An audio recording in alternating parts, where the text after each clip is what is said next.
சாப்பிட்டீங்களா நவீன துறவி அவர்களே? பிரியா சிஸ்டர் என்ன கிளம்பிட்டீங்களா? சாப்பிட்டாச்சுன்னு சொன்னீங்க, நல்லா இருக்கீங்களான்னு கேட்டேன். அதுக்கப்புறம் வேறு ஒன்றும் விசாரிக்கலை உங்களை. உன் மொபைல் ஆடி விட்டது என்றால் திருநீர் போட்டு விடு. சரி, கண்டிப்பாக திருநீர் போட்டு விடுறேன். நான் அடிச்சிருந்த பட்டையே அழிஞ்சு போச்சே. நான் தஞ்சாவூர் 49 செக்டர் 49. Bus number 49. அன்றைக்கும் இதை போட்டிருந்தீங்க, என்னன்னு மறந்துட்டேன். நான் தஞ்சாவூர் உங்களுக்கு ஊர் அது ஞாபகம் இருக்குது எனக்கு. திருச்சி பக்கத்தில் தஞ்சாவூர்.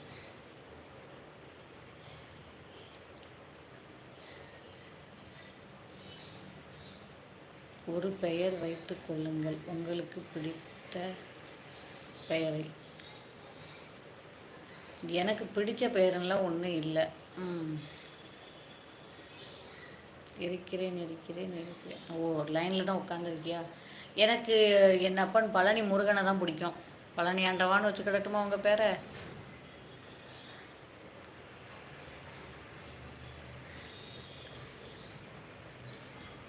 உங்களுக்கு எந்த பேர் வச்சாலும் அது கடவுளோட பேராக தான் இருக்கும், சரியா? அதனால் நான் துறவினே வச்சுக்கோங்க, ஒன்றும் பிரச்சனை இல்லை. நல்லா தான் இருக்குது. சாப்பிட்டீங்களா?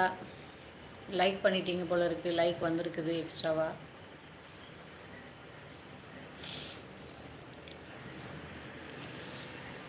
மகிழ்ச்சி, மிக்க மகிழ்ச்சி.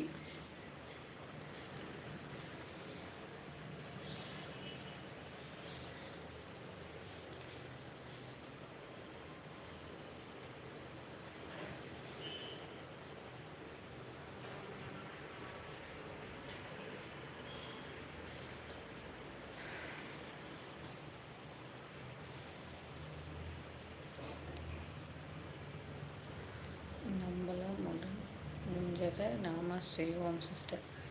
நம்மளால் முடிஞ்சதை நம்ம செய்வோம். ஆனால் கண்டிப்பாக முடிகிறவங்க செய்ய மாட்டேங்கிறாங்களேன்னு தான் வருத்தமாக இருக்குது, வேறு ஒன்றும் இல்லை. நம்மளால் முடிகிறத முடியும் போது நம்ம கண்டிப்பாக செஞ்சுட்டு தான் இருப்போம். ஆனால் எப்போவுமே முடிகிறவங்க செய்கிறது இல்லையே. கடவுளை பணக்காரனாக்கி என்ன பண்ண போகிறாங்க? அதான் எனக்கும் புரியலை. நானுமே கோயிலுக்கு கடவுள்லாம் நான் நம்புவேன். கோயில் உள்ளே போகிறதுக்கு முன்னாடி என் கண்ணில் படுறவங்களுக்கு என்னால் என்ன உதவி செய்ய முடியுமோ அதை தான் செய்வேன்.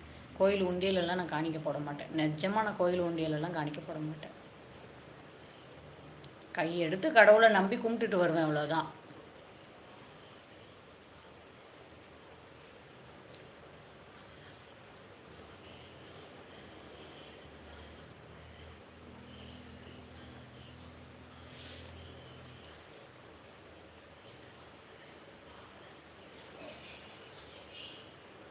Thanjavur road register 49. ஓ, சரி.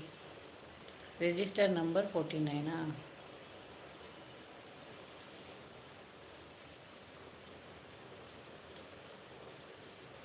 புதுக்குடி. தஞ்சாவூர் போகிற பாதையில் புதுக்குடி என் தங்கச்சி இருக்கிற ஊர். உனக்கு அரபி தெரியாதா? எனக்கு அரபிலாம் தெரியாதுப்பா, ஹிந்தி தான் தெரியும். ஹிந்தியும் தமிழும் மட்டும்தான் தெரியும். இங்கிலீஷ் கூட ரீட் பண்ண தான் தெரியும், read and write. No talking English. எண்ணம் போல் வாழ்க்கை, வானத்தை போன்று நிறம், உள்ளத்தை போன்று உயர்வு, எல்லாம் மாயை. கண்டிப்பாக. வண்ணத்தை போன்று நிறம், உள்ளத்தை போன்று உயர்வு, எல்லாம் மாயை. இதெல்லாம் மாயைங்கிறீங்களா உண்மைங்கிறீங்களா? எனக்கு புரியல. எண்ணம் போல் வாழ்க்கை, அதுதானே உண்மை. வண்ணத்தை போன்ற நிறம், வண்ணத்தை போல தான் நிறம். உள்ளத்தை போன்று உயர்வு, ஒருத்தங்க மனசில் என்ன நினைக்கிறாங்களோ அதை வச்சு தான் அவங்களோட உயர்வு. இதெல்லாம் மாயை அப்படின்னா உண்மைன்னு தானே இருக்கணும். மாயைன்னா எனக்கு கொஞ்சம் ஆச்சரியமாக இருக்குது. உண்மையாகவே அரபி தெரியாதா? டேய் குரங்கு அண்ணா, எனக்கு தெரியாதுடா நிஜமாவே.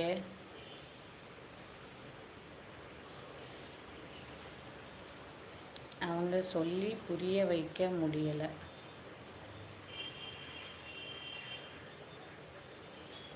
என்ன சொல்லி புரிய வைக்க முடியலை?